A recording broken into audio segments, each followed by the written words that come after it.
Salut à tous, c'est encore moi, Patrick Duval. Je vous rappelle que sur ma chaîne, je parle de tout ce qu'on peut faire soi-même. Abonnez-vous si vous aimez bricoler, il y aura plein de choses intéressantes. Et maintenant, passons directement au sujet de cette vidéo. Il vous arrive, à vous ou à un membre de votre famille, de renverser par inadvertance une lampe de table. En ce qui me concerne, cela m'est arrivé assez souvent. Alors, quand mon enfant a fait tomber une fois de plus ma lampe de table avec un innocent « oups », j'ai dit « ça suffit ». Attention! Les ampoules fluorescentes utilisent du mercure, qui est hautement toxique. Si vous cassez accidentellement ou délibérément une telle ampoule, il est recommandé de bien aérer la pièce pour la débarrasser des fumées toxiques. J'ai décidé de remplacer l'ampoule fluorescente de ma lampe de bureau par une ampoule plus résistante au choc. Ma lampe doit pouvoir résister à la manipulation d'un enfant de 10 ans, tout en émettant suffisamment de lumière pour pouvoir travailler confortablement à un bureau, de manière régulière et à peu de frais. Il y a quelques années, ce problème n'avait pas de solution facile, mais aujourd'hui la réponse est évidente, c'est une lampe à LED. Matériaux. J'ai décidé d'utiliser des LED créés MX6Q5 avec un flux lumineux maximum de 278 LM, qui me restait d'un projet précédent.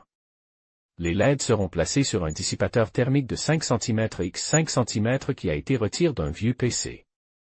Pour des raisons de simplicité, j'ai décidé d'utiliser un chargeur de téléphone à impulsion, qui fournira suffisamment de tension et de courant pour faire fonctionner la lampe LED. Pour ce faire, j'ai utilisé le chargeur d'un Siemens A52 hors d'usage, avec une tension de sortie de 5 V et un amperage de 420 mA. La douille d'une vieille lampe fluorescente servira à protéger l'électronique. Mesure selon les spécifications de l'usine, la créée MX6Q5 peut être alimentée par une source dont l'intensité maximale est de 1 A et la tension de 4,1 V. Je me suis dit que j'aurais besoin d'une résistance de 1 ohm pour réduire le 1 V des 5 V fournis par l'alimentation au 4,1 V consomme par la LED, à condition que l'alimentation puisse supporter l'amperage de 1 A. Pour tester l'amperage maximal admissible par l'alimentation, j'ai connecté différentes résistances à ces bornes, en mesurant à chaque fois la tension et en calculant l'amperage. J'ai été surpris de constater que l'alimentation était conçue pour limiter l'amperage à 0,6 A, ce qu'elle pouvait supporter normalement. En faisant des recherches similaires avec d'autres chargeurs de téléphone, j'ai appris qu'ils avaient tous une limite d'amperage de 20 à 50% supérieure à l'amperage indiqué par le fabricant. C'est logique, car chaque fabricant conçoit l'alimentation de manière à ce qu'elle ne chauffe pas beaucoup, même si l'appareil alimente est en panne, y compris à cause d'un court-circuit. Et le moyen le plus simple d'y parvenir est de limiter l'amperage. J'avais donc un générateur de courant continu avec une limitation de courant à 0,6 A, très efficace, l'alimentation d'un téléphone portable ne chauffe pas beaucoup pendant l'utilisation, alimente directement par une source de courant alternatif de 220 V, fabrique en usine et de très petite taille. Et c'est parfait. Fabrication de lampes. Tout d'abord, j'ai démonté le bloc d'alimentation afin d'en retirer l'intérieur et de l'insérer dans la nouvelle ampoule. Comme la plupart des blocs d'alimentation sont collés ensemble lorsqu'ils sont assemblés, j'ai utilisé une scie à métaux pour les découper. Il a fallu faire quelques ajustements pour que la carte s'insérait dans le culot de la lampe. Pour fixer la carte à l'intérieur de la douille, j'ai utilisé du mastic silicone, qui résistait bien aux températures élevées.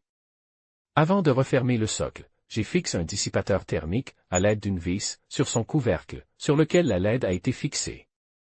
Le résultat, une lampe de table. Voici la lampe complète.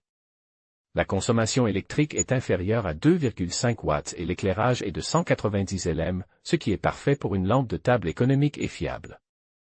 Et tout cela en 1 heure de travail, à l'exception du durcissement du mastic silicone et du séchage de l'adhésif thermique utilisé pour fixer la LED au dissipateur thermique.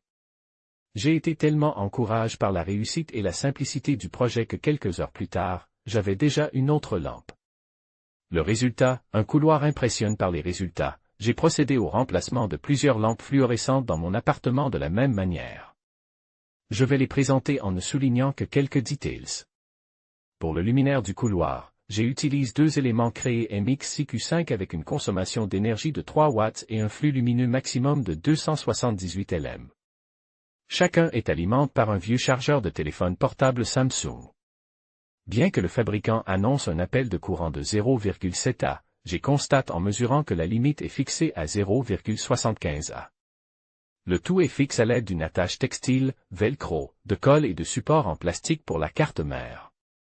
La consommation totale de l'ensemble est de 6 watts pour un flux lumineux de 460 lm. Résultat, salle de bain pour la salle de bain, j'ai fabriqué un luminaire créé XML-T6 alimente par 2 chargeurs de téléphone portable LG. Selon les spécifications de l'usine, il peut produire un courant de 0,9 A, mais dans la pratique, j'ai constaté qu'il était limite à 1 A.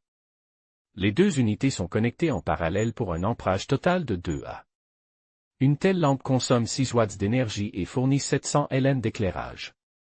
Résultat, cuisine si, dans le cas du couloir et de la salle de bain, un éclairage minimal n'était pas trop important, c'était une autre histoire pour la cuisine. Je ne voulais pas que ma femme ou quelqu'un d'autre se coupe le doigt en cuisinant et m'en attribue la responsabilité, ou pire, à mes jolies lampes LED.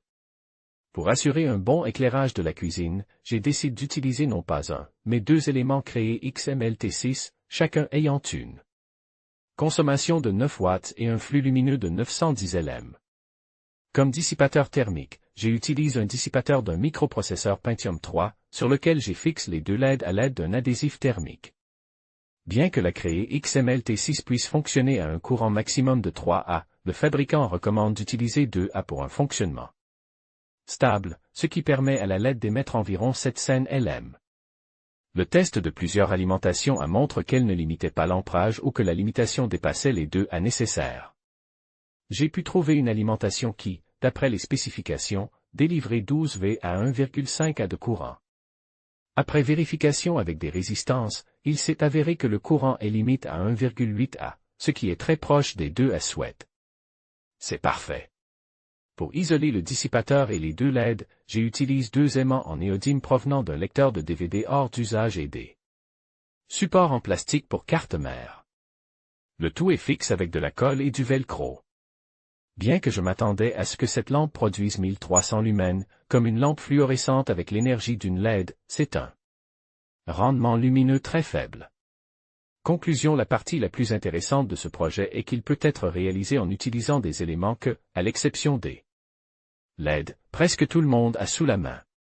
Ainsi, vous pouvez obtenir une ampoule LED pour la moitié, voire le quadruple du prix d'une ampoule LED achetée dans le commerce. Il est à espérer que les vieux chargeurs de téléphone portable seront à nouveau utiles, au lieu de finir à la poubelle. Merci de votre attention. Article original en anglais.